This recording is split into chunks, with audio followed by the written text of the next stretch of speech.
Vous écoutez Chronique criminelle par Jacques Pradel. Dans cet épisode, l'affaire Nordal-Lelandais. Pour tous les Français, le visage de la petite Maëlys est désormais celui de l'innocence massacrée par la barbarie. Elle était belle pourtant ce jour-là dans sa jolie robe blanche. Toute la famille était réunie pour fêter ce mariage. Mais parmi les invités se cachait un intrus, Nordal-Lelandais. Comment les enquêteurs sont-ils parvenus à le confondre? Et surtout, quel secret cache encore celui qui s'est révélé être en fait un dangereux prédateur sexuel? La réponse dans cette nouvelle enquête de Chronique criminelle.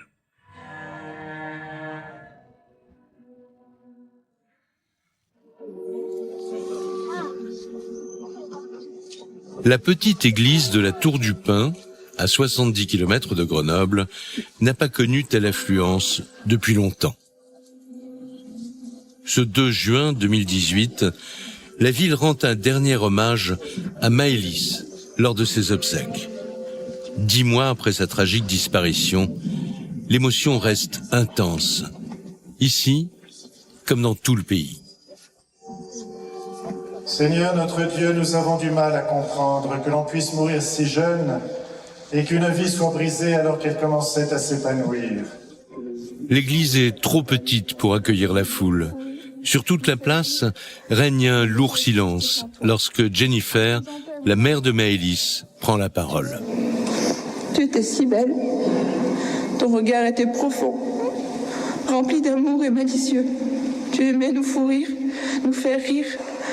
La maison est triste sans toi. Repose en paix, mon ange. Tu es et tu seras dans mon cœur pour toujours. À la fin de la cérémonie, le petit cercueil blanc bouleverse tous les habitants de la ville. Il n'y a pas de mots, j'ai encore du mal à réagir que ça s'est passé, à réaliser que ça s'est passé, quoi. La mort de Maëlys a ému la France entière. Tout le monde se sent concerné par la tragédie de cette famille. Je la connaissais pas personnellement, mais ça touche quand même parce qu'on est quand même des mamans. On comprend ce que les parents vivent. Donc, c'est vrai que ça nous touche, mais on voulait être là, être présent pour cette petite fille, quoi. J'ai trouvé les parents de Maëlys très dignes, très sereins, avec un courage énorme d'évoquer leur fille comme ils l'ont évoquée. On ne devrait pas être là pour subir et voir ce qu'on vient de voir aujourd'hui. L'atmosphère est d'autant plus pesante qu'une ombre plane sur ces obsèques, celle de Nordal-Lelandais, un homme qui sort de l'ordinaire. Les enquêteurs le soupçonnent d'être impliqué dans d'autres disparitions. La police travaille sur une vingtaine de cas non élucidés. Alors, qui est vraiment Nordal-Lelandais? A-t-il le profil d'un tueur en série? Retour sur l'itinéraire d'un suspect hors norme.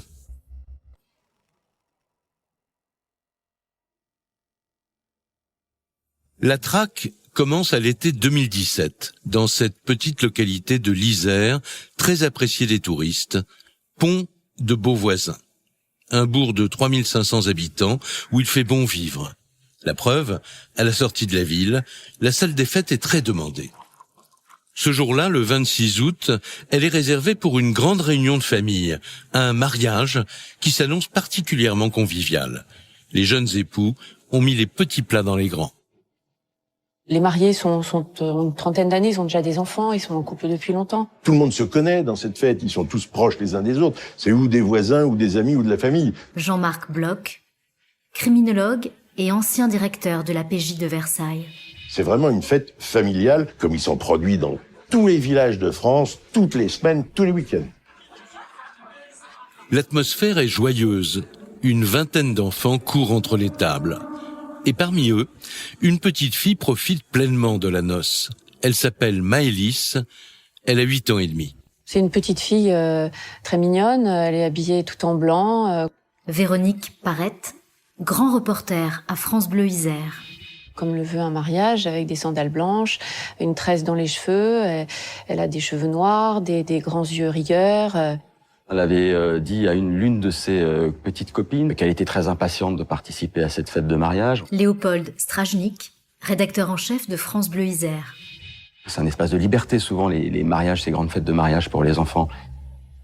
Les parents de Maëlys, Jennifer et Joachim, n'auraient manqué pour rien au monde cette noce. En effet, Jennifer est une cousine très proche du marié. Dans l'euphorie de la fête, elle ne voit pas le temps passer. Et vers 2h45 du matin, la soirée bascule. Les parents de Maëlys sont soucieux. Depuis quelques instants, en effet, ils ont perdu de vue leur petite fille. La maman de Maëlys cherche sa fille, et donc le DJ prend le micro et informe l'assistance qu'on cherche une petite fille, Maëlys. Mais la fillette semble s'être volatilisée. La fête vire au cauchemar. La mère de Maëlys panique. Elle alerte alors les gendarmes. Les enquêteurs arrivent immédiatement et les premières constatations sont inquiétantes. Ils ne trouvent aucune trace de la fillette dans les environs. Aucun vêtement, aucun objet pour les mettre sur une piste. Au petit matin, les gendarmes font venir des chiens en renfort. Et subitement, l'un d'entre eux semble repérer quelque chose. Et assez rapidement, les chiens marquent l'arrêt sur le parking, et tout d'un coup, plus rien. Pourquoi sur le parking? Ça veut dire qu'elle est forcément montée dans une voiture. Elle est montée dans une voiture, on l'a enlevée. Et très vite d'ailleurs, c'est la thèse qui va être mise en avant. D'après la famille, Maëlys aurait pu faire une mauvaise rencontre sur le parking, peut-être un rôdeur, car ils n'imaginent pas que cela puisse être un des invités. Et pourtant, pour les gendarmes, sans autre piste, tous les convives sont des suspects potentiels qui doivent être entendus. Dimanche, en fin de journée, Serge Pueyo, correspondant du journal Le Parisien. les gendarmes ont en leur possession une liste précise de tous les invités du mariage. Il y avait 180 invités au mariage, ça fait beaucoup de témoignages à recouper entre ceux qui étaient là au début, ceux qui étaient là encore au moment de la disparition, c'est-à-dire aux alentours de 3 heures du matin. Et c'est un énorme travail qui les attend parce que cela va nécessiter des dizaines d'auditions. Et parmi tous les invités, il y en a un qui attire l'attention des gendarmes par son comportement pendant la soirée. Il se fait déjà remarquer par déjà son habillement qui est un petit peu déplacé par rapport à la noce. Jean-Marc Ducot, grand reporter au journal Le Parisien, aujourd'hui en France. Il est en short, en tennis, il braille un peu, il lève le coude, comme on dit, il boit plus que de raison. Voilà, il détonne dans le paysage. La mère de Maëlys se souvient même de l'avoir croisé à ce moment-là. Et la mère dira que son attitude était curieuse. Il se sent pas complètement concerné par la disparition de la fillette. Et puis assez vite, il va s'éloigner, il va quitter la salle du mariage avant l'arrivée des gendarmes. Les enquêteurs s'intéressent à son profil.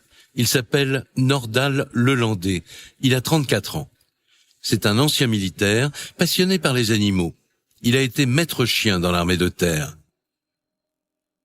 Les gendarmes interrogent d'autres convives pour savoir s'ils n'ont rien repéré d'étrange le concernant.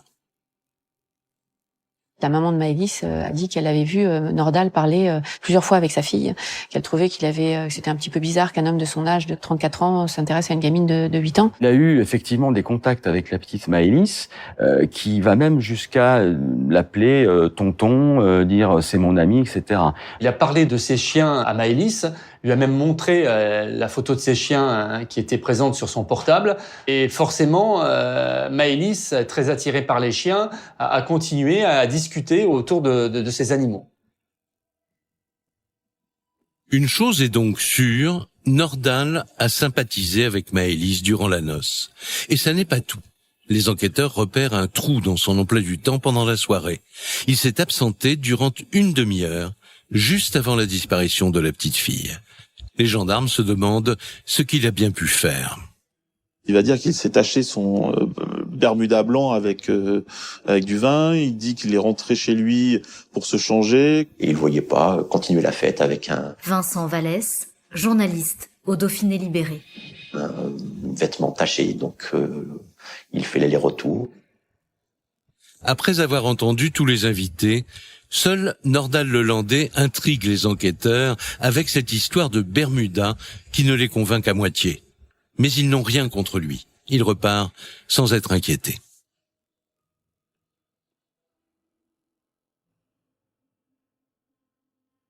La mystérieuse disparition de Maëlys bouleverse toute la ville de Pont-de-Beauvoisin.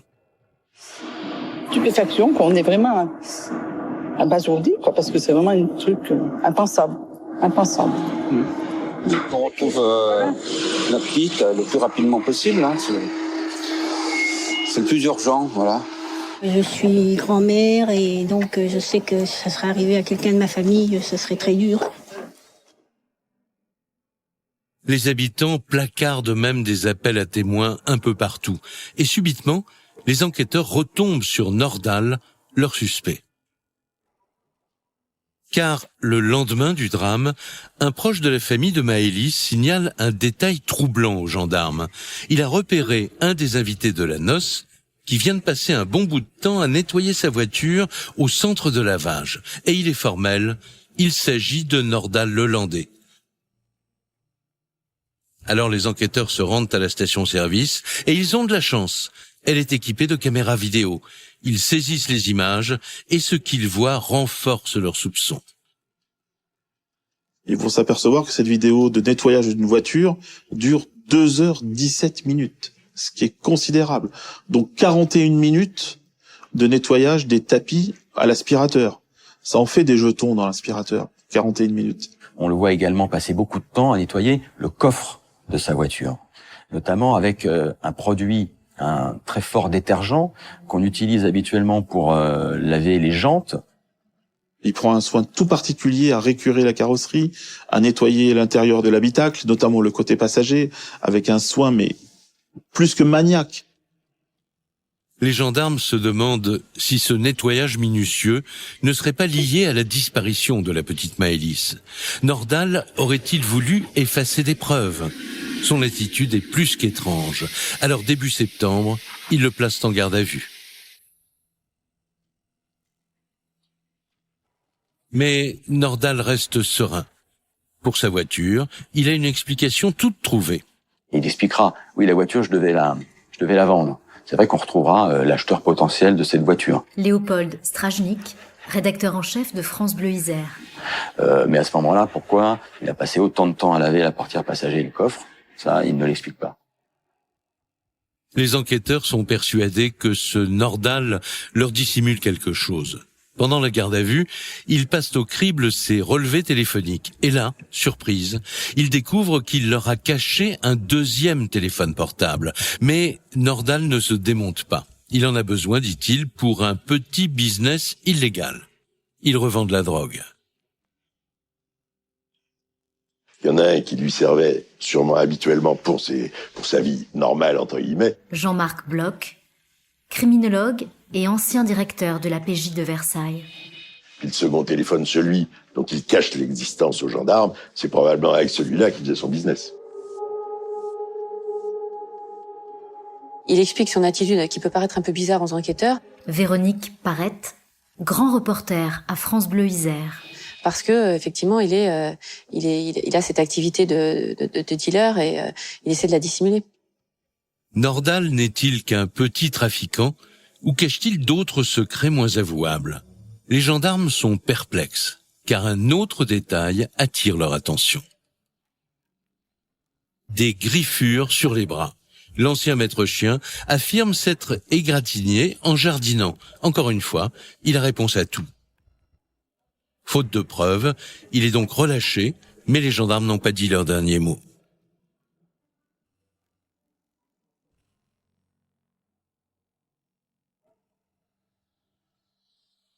Cela fait maintenant une semaine que Maëlys a disparu. Tandis que les enquêteurs multiplient les battues, Nordal, de son côté, nie en bloc toute implication dans l'affaire. Il clame même son innocence auprès des journalistes. Très traumatisant comme expérience, donc... Nordal Lelandais. Il n'y a rien à dire Enfin, qu'il y ait des accusations, des choses comme ça, c'est tellement grave que... Mais vous avez répondu aux accusations sur le fait que vous ayez des égratignures. Vous leur avez expliqué quoi? Et ça, c'est des choses courantes de la vie, je veux dire. On fait un bout de jardin, bon, bah, des fois, on se prend une petite branche dans les pieds. Voilà, les enquêteurs ont bien compris et ont bien vu ces choses-là. Mais il ignore à ce moment-là que l'enquête avance à grands pas, et dans une direction qu'il pensait abandonner, la piste de sa voiture. Les gendarmes ont saisi son Audi, car ils se demandent toujours ce qu'il a voulu cacher en la nettoyant si minutieusement. Or, malgré ce lavage intensif, elle va parler. Dès le lendemain, les recherches ADN qui ont été faites dans sa voiture font apparaître qu'il y a de l'ADN de Maëlys dans l'habitacle de la voiture. Cette trace est repérée sur le tableau de bord. Serge Pueyo, correspondant du journal Le Parisien. Sur le bouton qui sert à allumer les phares du véhicule, qui se situe à la gauche du conducteur, entre la portière et le volant.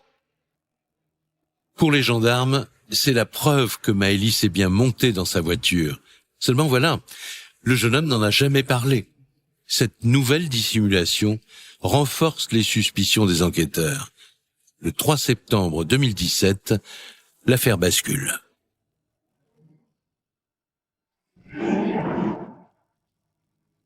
Peut-être de nouveau après la disparition de la petite Maëlys, il y a plus d'une semaine après un mariage en Isère.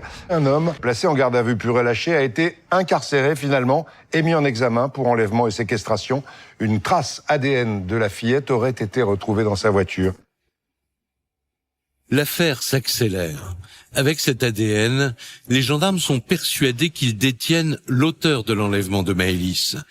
Un nouvel interrogatoire commence, mais une fois encore, il ne se déroule pas du tout comme prévu.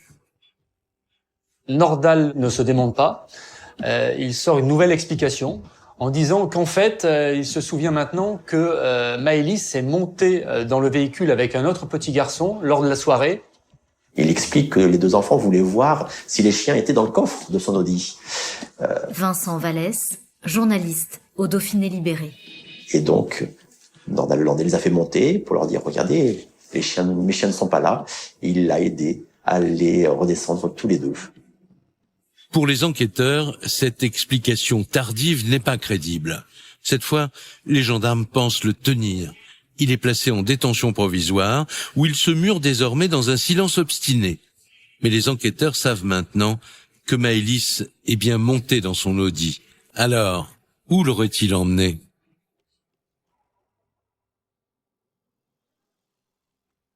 Les enquêteurs se focalisent sur l'emploi du temps de l'ancien maître chien et notamment son mystérieux aller-retour durant la noce. Pour cela, il a dû emprunter la route qui part de la salle des fêtes. Elle traverse le centre-ville de Pont-de-Beauvoisin. Or, il est truffé, ce centre-ville, de caméras de surveillance. Le soir du drame, elle filme la voiture de Nordal. Et surprise, il n'est pas seul à l'intérieur. Au palais de justice, cette révélation fait l'effet d'une bombe. Sur deux de ces vidéos, Jean-Yves Coquillat, procureur de la République de Grenoble. Nous voyons une forme blanche, plus qu'une forme, puisque c'est une silhouette de petite taille, semble-t-il, une enfant, ou en tout cas quelqu'un de petit, avec une robe blanche et des cheveux qui semblent bruns, dénoués, qui est à droite. Les parents de Maëlys reconnaîtront que c'est bien la robe que portait ce jour-là Maëlys. Et il n'y a pas que les caméras de surveillance qui parlent. Les 2 téléphones portables de Nordal le trahissent aussi. Et cela permet aux enquêteurs d'établir un premier scénario du drame. L'étau se resserre autour de l'ancien maître chien. Nordal Lelandais, vers 2h45, quitte la salle polyvalente avec Maëlys. Sur la route, en direction de Domessin, il éteint son téléphone portable, ou du moins il le met en mode avion. D'après les gendarmes, Nordal ne veut pas être repéré, car c'est à ce moment-là qu'il enlève Maëlys, la séquestre, voire la tue, avant de revenir à la noce. Et puis, il y aura aussi le retour de la même voiture de Domessin jusqu'à Pont-de-Beauvoisin par la même vidéo. Jean-Marc Ducot, grand reporter au journal Le Parisien, aujourd'hui en France. Qui cette fois filmera une voiture vide, tout au moins le côté passager, il n'y a plus personne à bord, ce qui veut dire que la petite Maëlys a fait le voyage aller, mais n'a jamais fait le voyage retour. Les indices recueillis par les enquêteurs sont accablants. Mais Nordal ne craque pas. Il fait preuve d'un sang-froid exceptionnel.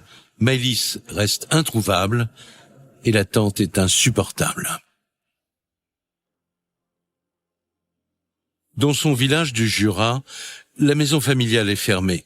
Les parents de la fillette sont restés d'une discrétion absolue.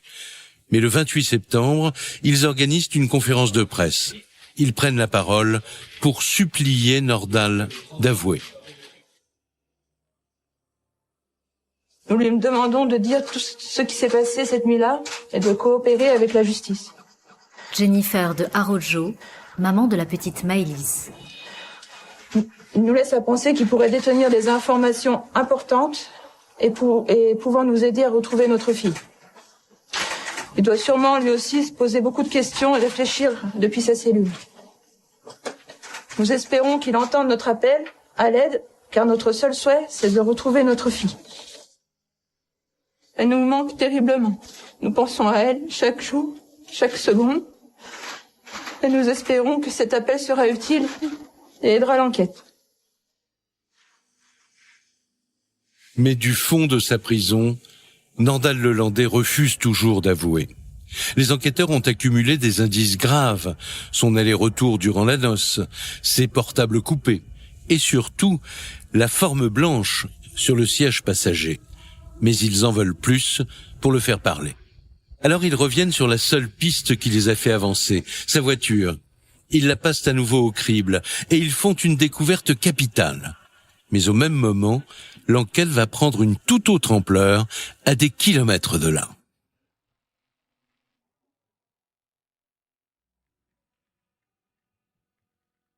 Nous sommes à Chambéry. C'est là que les gendarmes prennent connaissance d'une autre affaire qui a priori n'a rien à voir avec le dossier Maëlys. Elle concerne un jeune militaire de 23 ans, le caporal Arthur Noyer. Il a disparu sans laisser de traces depuis 8 mois. Enlèvement ou disparition volontaire, l'enquête est au point mort et l'émotion à son comble. Pour qu'on ne l'oublie pas, ses proches lui rendent un vibrant hommage en novembre 2017 à l'occasion de son anniversaire et ils tournent ce petit clip sur leur mobilisation. Aujourd'hui, nous sommes tous rassemblés ici pour remobiliser l'opinion publique. Cécile Noyer, mère d'Arthur Noyer. Faire savoir au monde entier que nous sommes toujours à sa recherche.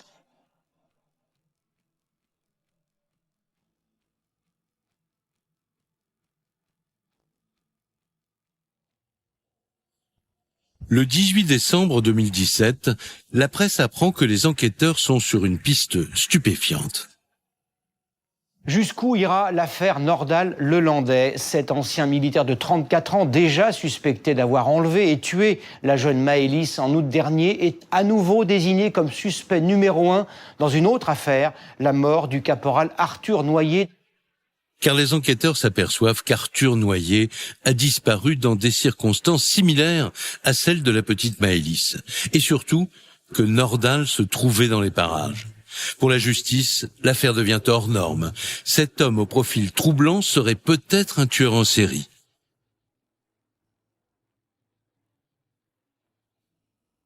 Tout s'est joué 4 mois après la disparition de la fillette.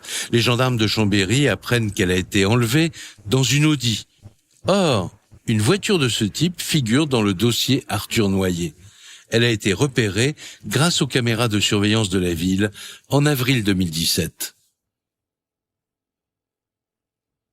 Cette voiture que l'on voit rouler vite ce soir-là sur la vidéosurveillance de Chambéry, curieusement. Jean-Marc Ducot, grand reporter au journal Le Parisien, aujourd'hui en France. C'est la même Audi A3 avec les mêmes jantes, la même couleur, les mêmes autocollants que celle qui est vu sur la vidéosurveillance partir pont de Beauvoisin pour aller à Domessin. Et là, tout d'un coup, l'enquête s'accélère. Vincent Vallès, journaliste au Dauphiné Libéré. Les enquêteurs de la SR de Chambéry vont avoir la certitude que c'est bien l'Audi A3 de Nordal-Lelandais. Et elle a été aperçue à une date bien précise, le soir de la disparition du caporal Noyer. Pour les gendarmes, pas de doute, l'ancien maître chien est au cœur de cette nouvelle affaire. Mais comment le prouver? Les enquêteurs ont une stratégie, accumuler les similitudes entre les deux disparitions. Arthur Noyer s'est volatilisé comme Maëlys à l'occasion d'une soirée festive. Tout s'est déroulé dans cette boîte de nuit du centre-ville de Chambéry le 11 avril 2017. Différents témoignages à disposition des enquêteurs démontrent que ce soir-là, Nordal-Lelandais était également à Chambéry, de plus au carré Curial, là même où le caporal et ses amis faisaient la fête, dans différents bars, une discothèque. Dans cette boîte de nuit, ce soir-là, il y avait bien Nordal-Lelandais, il y avait Arthur Noyer. Certains témoins indiquent même que tous les deux ont été en contact au cours de cette soirée qui se déroulera jusqu'à 2-3 heures du matin. Et ce n'est pas tout. Arthur quitte alors la discothèque, seul, à pied, dans la nuit, et il se volatilise. Le procureur demande immédiatement des explications à Nordal. L'ancien maître chien reconnaît avoir été dans la boîte de nuit ce soir-là, car quand il est au pied du mur, il avoue. Mais sans preuve supplémentaire, il dément toute implication. Seulement voilà, les gendarmes trouvent une faille. Nordal n'a pas d'alibi après la soirée, et pour cause, les enquêteurs sont persuadés qu'il était toujours avec Arthur Noyer. Il y a bien un moyen de le savoir, géolocaliser leur portable. Et là, c'est le coup de théâtre. Les deux téléphones portables de Nordal-Lelandais et du caporal Arthur Noyer, eh bien, font chemin commun. Donc, on peut supposer qu'ils sont l'un à côté de l'autre ou l'un avec l'autre. C'est un élément plus que troublant. D'un coup, le bornage s'accélère. Les enquêteurs en déduisent que le caporal est effectivement monté dans une voiture. Les téléphones suivent la route de Chambéry à Saint-Baldoff. Peu après, les deux portables de l'ancien maître chien sont coupés. Puis, celui d'Arthur Noyer. Nordal dément avoir fait monter le jeune caporal dans sa voiture. Mais malgré ses dénégations, mi-décembre, le juge le met en examen pour assassinat.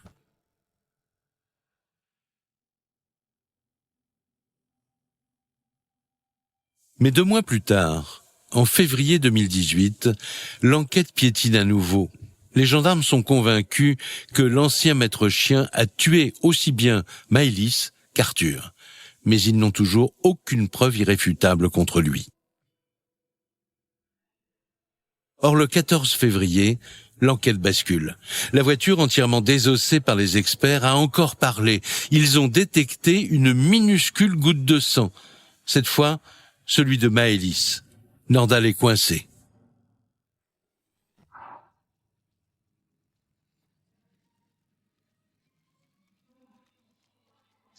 C'est donc l'épilogue d'une affaire qui a commencé le 27 août dernier. Le procureur de Grenoble l'a confirmé en début de soirée.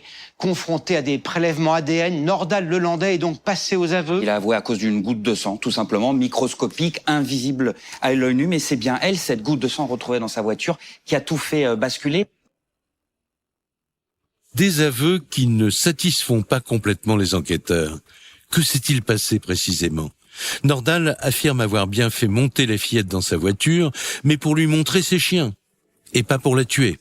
La fillette va paniquer, va crier, hurler, et Nordal-Lelandais ne va plus se contrôler.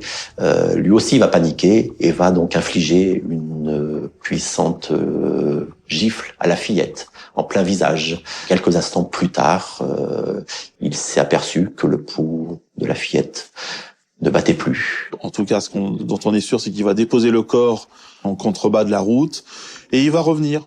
Nordal Lelandais va revenir comme si de rien n'était à la noce. Il va d'ailleurs rallumer son téléphone portable, il va se montrer. Bref, selon lui, c'est un tragique accident. Mais les gendarmes n'en croient pas un mot. Leurs soupçons se renforcent lorsque Nordal les emmène là où il a abandonné Maëlys, un endroit où il pensait qu'on ne la retrouverait jamais. Un massif hostile et sauvage. Le corps est malheureusement jeté aux prédateurs. C'est terrible. Il n'y a même pas de tombe qui est creusée pour enterrer cette petite. On est face à quelqu'un qui est sans limite, sans morale, sans vergogne. Nordal reconnaît que sa gifle a tué Maëlys sans le vouloir. L'expertise des ossements révèle que la fillette a bien reçu un coup à la mâchoire. Mais voilà, il n'a pas été mortel. Elle a donc été tuée autrement. D'une manière plus violente, seul l'ancien maître chien le sait. Selon les enquêteurs, Nordal est un criminel réfléchi et calculateur, ce qui ne les rassure guère pour l'autre dossier, celui d'Arthur Noyer.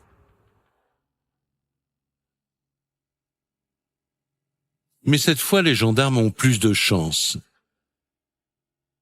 Quelques mois plus tôt, un promeneur a retrouvé un crâne proche de l'endroit où le jeune militaire a disparu. Les expertises ont pris du temps, mais fin décembre 2017, elles sont formelles. Le hasard fait que le retour d'ADN Vincent Vallès, journaliste au Dauphiné Libéré, démontrera que ces débris de crâne sont celui du caporal Noyer. Et c'est à ce moment-là que les parents d'Arthur Noyer apprennent le décès de leur fils. Cela fait 8 mois que la famille Noyer est sans nouvelles d'Arthur. Alors cette révélation les bouleverse. Aujourd'hui comme hier, nous faisons confiance aux enquêteurs et à la justice. Cécile Noyer, mère d'Arthur Noyer. Nous allons continuer à nous battre pour toi, mon grand, jusqu'à ce que la vérité éclate. Tout le monde veut savoir ce qui est arrivé à Arthur, et les enquêteurs pensent avoir maintenant assez d'éléments pour faire parler Nordal, et ils espèrent cette fois-ci qu'il n'aura pas réponse à tout. Le 29 mars au matin, l'interrogatoire commence. Quand il apprend que son téléphone a borné au même moment et aux mêmes endroits que celui du caporal, Nordal accuse le coup, et il fait des aveux partiels. Nordal Lelandais avouera dans un premier temps avoir pris en autostop le caporal, mais l'avoir déposé quelques kilomètres plus loin. Comme toujours, Nordal Lelandais, il fait des aveux petit bout par petit bout. Jean-Marc Ducot, grand reporter au journal Le Parisien, aujourd'hui en France. Petit pas par petit pas. C'est quelqu'un qui ne lâche rien tant qu'en face, il n'y a pas d'éléments tangibles. Voilà. Il est toujours sur la retenue, il veut toujours savoir ce que les gendarmes ont comme atout pour pouvoir lui avouer. Mais quand les enquêteurs lui annoncent qu'ils ont retrouvé les ossements du militaire non loin de là, cette fois, Nordal n'a aucune explication à fournir. Et subitement, il craque. Il reconnaît s'être bagarré avec Arthur Noyer cette nuit-là, lui avoir asséné un coup assez violent au visage qui a fait que, selon lui, selon toujours ses dires, que le caporal serait tombé à la renverse, causant son décès. C'est encore la théorie toujours invoquée par Nordal des morts involontaires ou des accidents mortels involontaires. Même version des faits, même circonstances, même mode opératoire. Selon les enquêteurs, l'ombre d'un possible tueur en série se profile. Pour mieux le cerner, ils fouillent son passé, et ce qu'ils découvrent renforce leurs soupçons.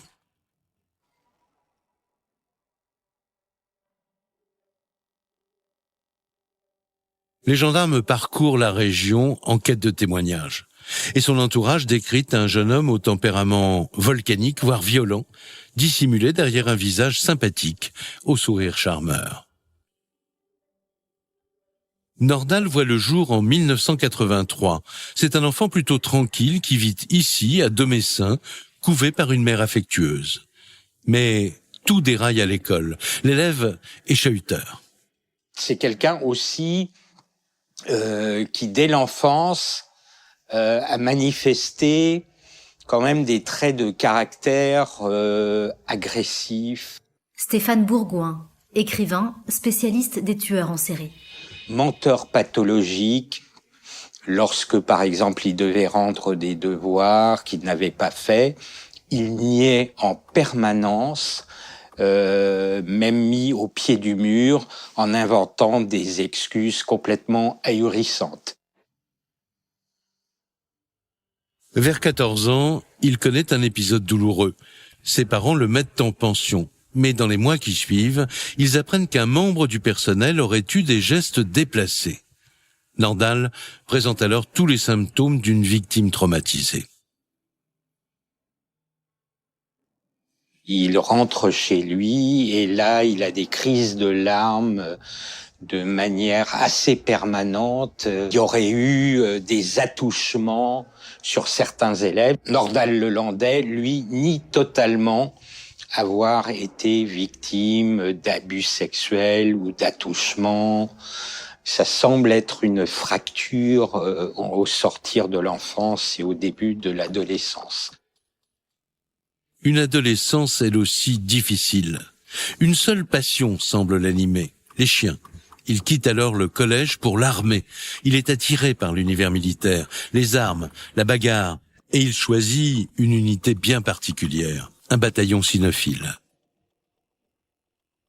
Il va devenir maître de chien, il va servir pendant 4 ans et demi, mais peu à peu, ses supérieurs vont comprendre qu'il n'est pas fait pour une carrière militaire. Son instabilité psychologique, son comportement avec les chiens également. Son supérieur, qui dirige le camp, indique que Nordal se montre quelquefois très très agressif et violent vis-à-vis des animaux qu'il est supposé entraîner. Lorsqu'ils n'obéissent pas à ses ordres, les Malinois sont victimes de brutalité, de punition. Plus le temps passe, plus les officiers le trouvent bizarre et surtout mauvais soldat. L'armée ne l'a jamais jugé capable d'être partir en opération extérieure parce qu'elle ne le sentait pas être mentalement apte à faire face à ce genre d'opération. Donc il est resté simple maître chien. Et puis il est surtout surpris à plusieurs reprises dans l'enceinte militaire avec du cannabis. Il est brutalement renvoyé. Nordal enchaîne alors galère sur galère. Il se montre de plus en plus agressif jusqu'à basculer dans la petite délinquance. Un soir de 2008, il cambriole avec 2 complices un restaurant au bord d'un lac. L'un se souvient qu'en pénétrant dans cet établissement, il s'est blessé. Il y a probablement donc sa trace. Lors du cambriolage de ce snack, la plage, au bord d'un lac, pour effacer des traces de sang, il met le feu à l'établissement. Nordal Lelandais, il a le profil de quelqu'un qui a déjà un passé de délinquant. Voilà, c'est quelqu'un qui est bagarreur, c'est un dealer d'habitude. Dans l'affaire du restaurant, il est condamné à 1 an de prison ferme pour dégradation et incendie. Nordal est devenu un adulte impulsif qui n'aime pas qu'on lui résiste. Les gendarmes s'en rendent compte en interrogeant ses anciennes petites copines. Certaines gardent de lui un souvenir douloureux. Lorsque parfois survient une séparation, il sort de ses gonds, se montre violent, menaçant. Une ex-amie raconte même qu'elle a vu sa dernière heure arriver. Karine va croiser Nordal Lelandais dans un bois. Ronald Gallo, avocat d'une ex-petite amie de Nordal Lelandais. Il promène ses chiens et il sait qu'elle a ses habitudes, où elle les promène. Lorsqu'elle se retourne, elle voit que Monsieur Lelandais aurait un taille-haie. Nordal ne supporte pas que Karine, sa petite amie, le quitte. Alors il la traque pour tenter de lui faire changer d'avis, jusqu'à ce jour où le jeune homme lui fait vraiment peur. Elle est en voiture, il est en voiture, Monsieur Lelandais lui fonce dessus, elle pile qu'il espérait qu'elle fasse un geste avec le volant et qu'elle percute elle-même le mur. Karine dépose plainte pour mise en danger de la vie d'autrui. L'affaire se déroule en juillet 2017, tout juste un mois avant la disparition de la petite Maëlys. Mais les témoignages de ses ex-petites amies lancent les enquêteurs sur une autre facette de la personnalité de Nordal, une sexualité débridée.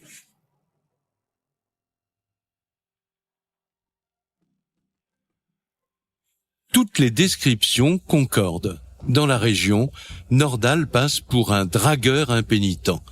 Nous avons retrouvé 2 de ses meilleurs amis qui nous le confirment. Ils ont accepté de se confier à condition de rester anonymes. Nordal, avec les femmes, c'était plutôt un homme qui prenait les devants, qui n'hésitait pas à aller draguer une fille, si ça allait pas une deuxième fille, etc. En soirée, il draguait facilement et il se faisait facilement des connaissances et des rencontres, quoi, sans problème. Nordal, il sait bien séduire, il sait bien plaire, il sait draguer et il sait arriver à ses fins assez facilement. C'est pas un problème pour lui. Mais pour les experts psychiatres, il n'est pas un séducteur tout à fait comme les autres. Nordal Lelandais multiplie les rencontres, donc on peut penser que il a sa dose de sexualité, de relations intimes. Mais chez lui, à mon avis, ce qui importe, ce qui compte, c'est la chasse. Pas la séduction, la chasse et la traque, qui lui donnent ce sentiment de toute puissance. Et cette chasse ne cible pas que les femmes. En fouillant son ordinateur, les gendarmes découvrent que Nordal dissimule un autre aspect de sa sexualité. Et il fréquente aussi de façon assidue des sites de rencontres masculines. Jean-Marc Ducot, grand reporter au journal Le Parisien, aujourd'hui en France. Il a des aventures homosexuelles furtives dans des backrooms, notamment sur des aires d'autoroute. Il fréquente aussi des boîtes de nuit gays. Il finira par confirmer devant les experts psychiatriques qu'il a eu 2 relations homosexuelles. J'aurais jamais pensé qu'il puisse justement avoir des tendances bisexuelles, mais c'est vrai qu'aujourd'hui, avec le recul, quand on regarde toutes les photos qu'on a pu faire de soirées, de ci, de ça, il est vraiment tout le temps proche quand même des hommes et tout le temps à faire des bisous, à faire mordiller l'oreille, à mettre un coup de langue sur la joue pour la photo. Mais voilà surtout ce qui intéresse les experts. Nordal n'assumerait pas son homosexualité. À la moindre occasion, il affiche son mépris envers les gays, comme par exemple ce soir-là, où devant ses amis, il se fait filmer en train d'appeler un site de rencontre homosexuelle pour mieux se moquer de son interlocuteur. C'est vrai? Ah, ça vraiment, ça fait vraiment plaisir, hein? Nordal Lelandais. Ah oui, pas beaucoup, hein, 23 cm. Ouais, c'est bien déjà. Bah ouais, c'est déjà pas mal, hein, ce qui paraît, hein. Et tu aimes fouetter? Tu aimes fouetter? Avec Martinet, avec Martinet. Oui. Pour les gendarmes, c'est un comportement très révélateur. Ce mélange d'attraction et de répulsion envers les hommes pourrait expliquer en partie le meurtre d'Arthur Noyer. Il ne supporte pas qu'on lui résiste. Stéphane Bourgoin, écrivain, spécialiste des tueurs en série. Ça peut être un mobile sexuel, puis après, lorsqu'il n'y a pas consommation de cet acte sexuel, il y a peut-être ce sentiment de frustration qui va se transformer en colère et donc décider d'éliminer cette personne qui lui résiste. Un mobile possible pour le meurtre du jeune caporal. Mais alors, pourquoi Nordal s'en est-il pris aussi à Maëlys ? Les experts mettent en lumière un des aspects les plus sombres de sa personnalité, son attirance pour les enfants.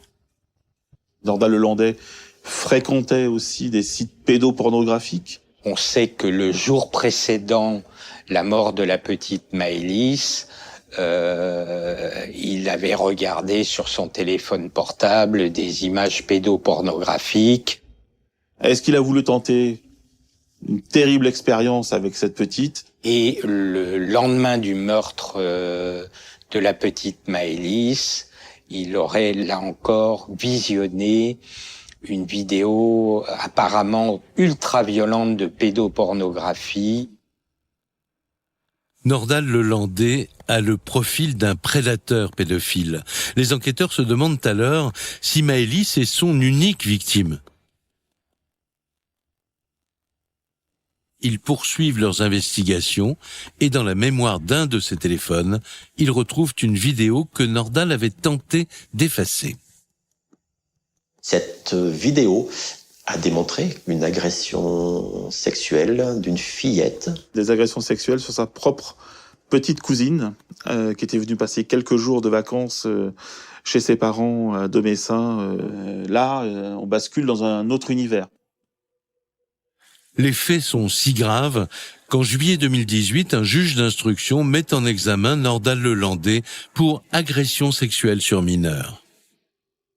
Est-ce qu'il n'est pas en train d'expérimenter à la fois une bisexualité, une hétérosexualité qui lui convient pas, une pédosexualité parce qu'il veut voir ce que c'est? Voilà, c'est quelqu'un qui n'a plus de tabou, qui n'a plus de limites.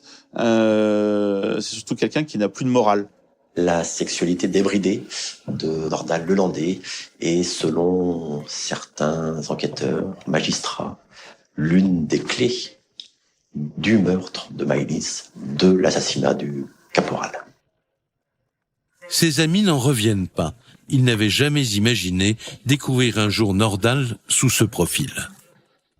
J'aurais jamais pensé qu'il puisse être impliqué dans cette histoire. Parce que connaissant, on pouvait pas se douter qu'il fasse de choses comme ça. Donc, j'ai l'impression d'avoir connu une personne gentille et sympathique. Et là, c'est devenu un monstre qui peut tuer n'importe qui, n'importe quand. C'est assez indescriptible, quoi. Ouais. Nordal, tueur en série, les gendarmes envisagent cette hypothèse. L'affaire s'emballe.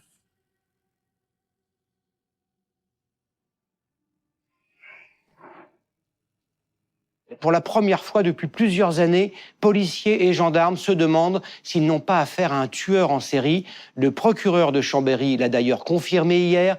Les autorités vont examiner ou réexaminer toutes les disparitions inquiétantes dans la région.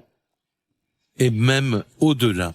Depuis que Nordal a avoué le meurtre d'Arthur Noyer, des centaines d'affaires non résolues refont surface.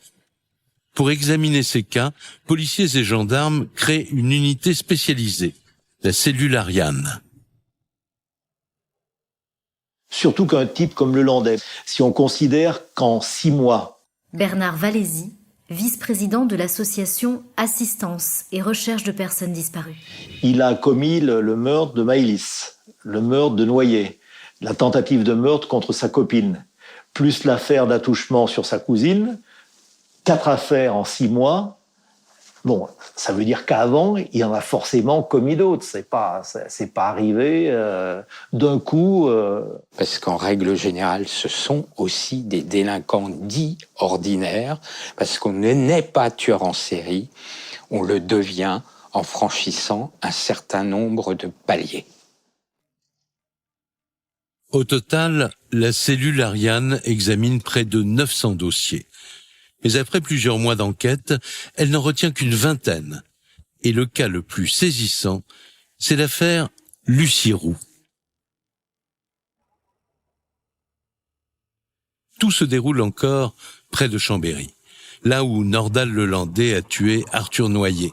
Or, 5 ans auparavant, une Savoyarde de 48 ans, Lucie Roux, se volatilise. Alors quand sa sœur Nathalie entend parler d'un éventuel tueur en série, elle donne l'alerte. Pour elle, il n'y a pas d'autre explication possible à cette disparition. Dans son enfance, ça se passe très bien, elle est très jolie, elle a beaucoup de succès au collège, au lycée. Elle est plutôt douée aux études, elle est jolie et intelligente. Nathalie Roux, sœur de Lucille Roux. Mon papa décède en 2006. Et là, pour elle, ça a été compliqué. Ça a été compliqué. Et elle s'est progressivement isolée du reste de la famille. Lucie est très affectée par le décès de son père. Elle se coupe de tout le monde, à tel point qu'elle doit être hospitalisée dans la banlieue de Chambéry. Elle souffre de phobie sociale. C'est-à-dire c'est de l'anxiété importante qui rend compliquées les relations.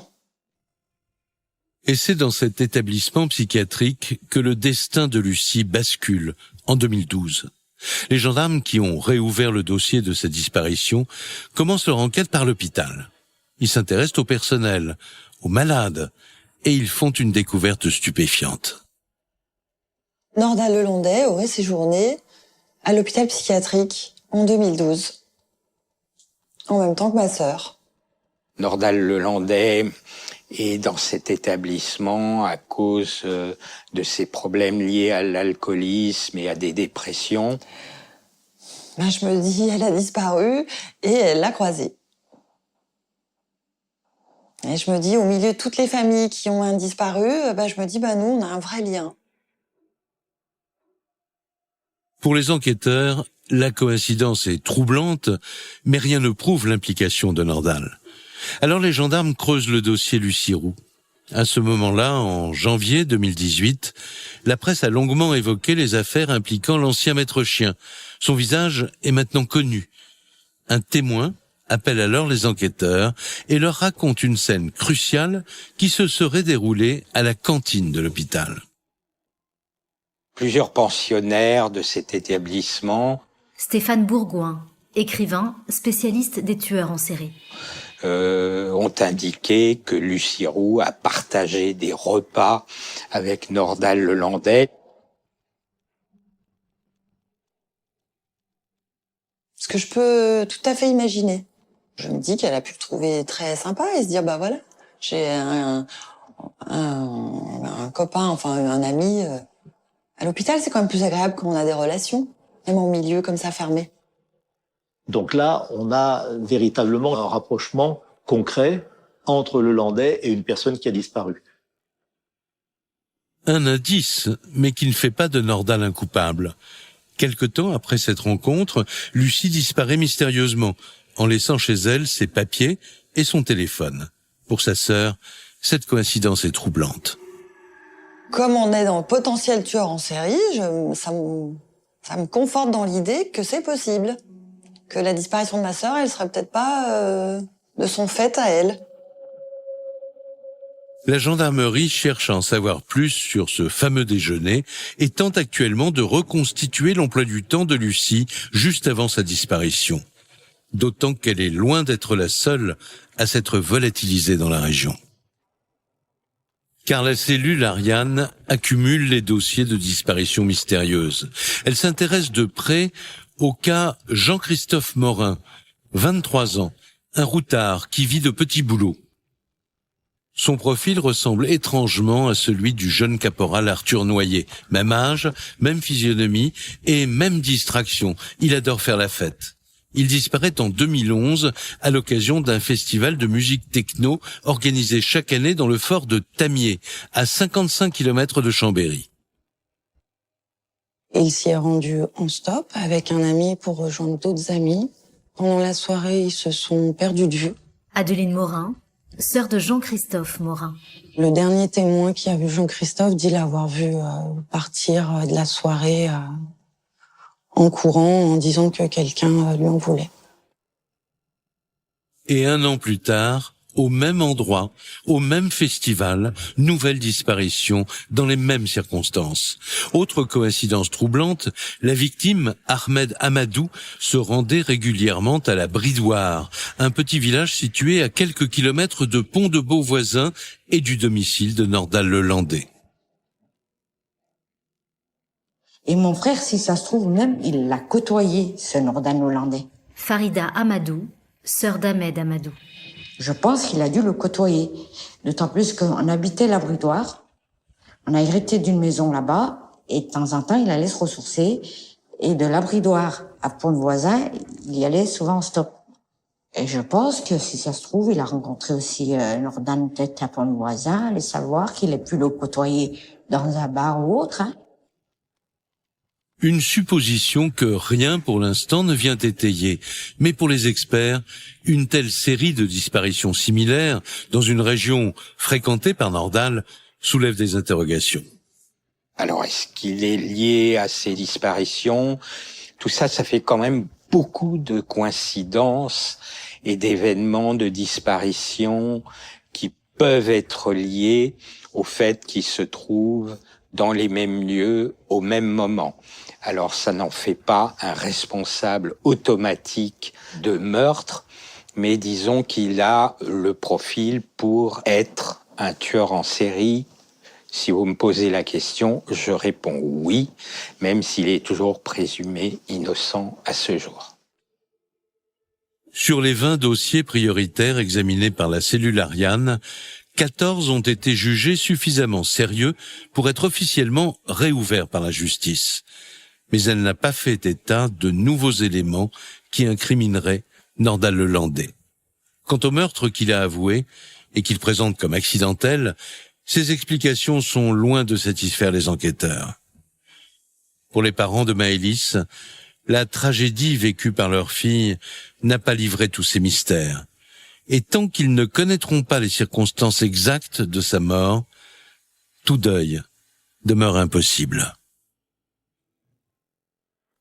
Vous venez d'écouter un podcast du groupe TF1.